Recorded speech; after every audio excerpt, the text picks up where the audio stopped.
if any person understood any member of your body, any part of your body, whether it be the liver or the lungs or the heart or the brain or anything, you'd simply see that this had to be designed perfect on the one shot.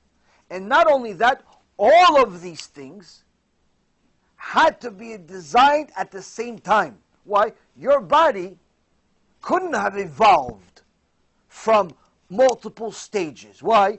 You wouldn't survive a half a second without lungs. You wouldn't survive a half a second without a heart. You wouldn't survive a half a second without a stomach. And that stomach is so perfect, it has to be done perfect on the first shot. Why? Because if the acid is too much on day one, that's it, no more stomach. And guess what? Guess what? The second a person dies, that stomach, that magical thing that we call our stomach, that always regenerates and helps itself, regenerates because it's killing itself at the same time, but at the same rate to make sure that you don't have holes in your stomach, the second a person dies, that stops working. And the stomach starts destroying itself until the acids completely destroy the stomach. How come it didn't do that a week before? How come it didn't do that 10 years before? How come it didn't do that 20 years before? How come it's only a second after he dies? It's no longer regenerating. How come it's, continues for a little while? It's been going for so long. Got used to it, no? Get used to it. You start running, even to slow down takes you a little while. No, stops on the spot. Like somebody took out the socket. How come? It had to be designed perfect on the first second. The heart could never pump the blood at a different rate, at a different speed than you need in order to live. It couldn't just start slowly and then build up, like the evolutionists think.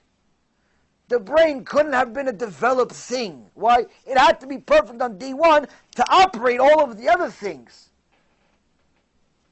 So yeah, you can live without arms, and you can live without legs, and you can live without eyes, but all of the mechanics that make those things move, impossible. To live without it for a second.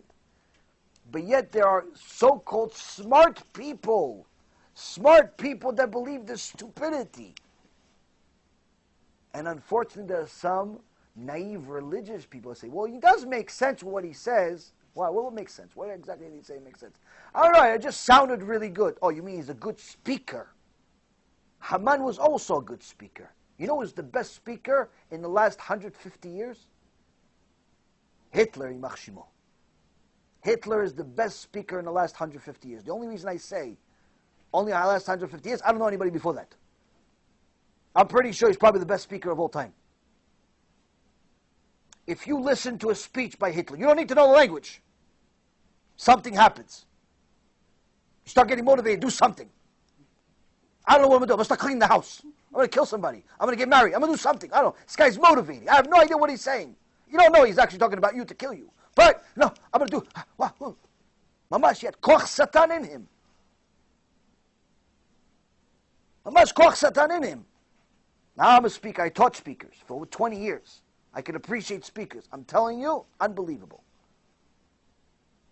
Mamash koch satan. People are listening to the Satan every day. Tell them that they came from some amoeba. Tell them they came from some molecule. Tell them they came from some chicken or lizard that came to my house last week. The foolishness of people. No, but it took a long time. What difference does it make? Long time, little time. Does it make a difference? It can never go to step one. But people don't pay attention to that. They think that if something takes a long time, eventually it works. They think that if they're married for long enough, eventually they're going to like each other. It doesn't work that way. If you don't work on your marriage every single day, guess what? You're going to hate each other a lot more in 50 years than you do today. If you work on your marriage every day, in 50 years, you're going to be more in love in 50 years than you are today. Time doesn't make things better. Work does.